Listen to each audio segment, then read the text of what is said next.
নিচের দানাগুলো কি বড় বড় পরিষ্কার। আমার তো ভীষণই ভালো লাগে রুই মাছ দিয়ে ফুলকপি, ওলকপি আর আলু দিয়ে ঝোল, মাছের ঝোল। তোমার কেমন লাগে অবশ্যই সেই কমেন্টের মাধ্যমে জানাতে। তো কীভাবে রান্নাটা করেছি অবশ্যই তোমাদের কাছে শেয়ার করবো। আমি ফুলকপি, আলু আর ওলকপি আলু কেটে নিয়েছি, তারপর মাছটাকে ভেজে নিয়েছি। ভেজে নেওয়ার পরে তেলের মধ্যে আদা বাটা, জিরে বাটা আর ফোড়নে গোটা জিরে আর শুকনো লঙ্কা দিয়ে ব্যাস ভাজা ফুলকপি, আলু আর ওলকপি ওর মধ্যে ঢেলে দিয়ে নাড়াচাড়া করে জল ঢেলে দিলাম। তারপর ভাজা মাছগুলো উপর দিয়ে ছেড়ে দিলাম।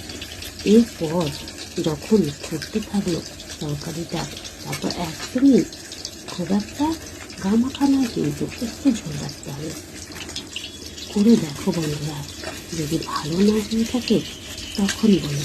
আমার তো ফুলকপি ওলকপির তরকারি এমনিতেই ভালো লাগে, এতে কোনো মশলার প্রয়োজন হয় না, তবুও দিতে হয়। তাই সেজন্য একটু গরম মশলা ছড়িয়ে দিয়েছি আর জিরে লঙ্কা আদা রসুন। তো বন্ধুরা, ভিডিওটি কেমন লাগলো তোমাদের? যদি ভালো লেগে থাকে তো লাইক করে শেয়ার করে দিও। আর যদি তোমাদের মনে হয় যে এই রান্নাটা করে খাওয়া যায় তো করে দেখতে পারি বন্ধুরা, আশা করে খাওয়া যাবে। তো আমার নেক্সট রেস্টুরেন্টটা সবার সাথে খুব ভালো থাকে।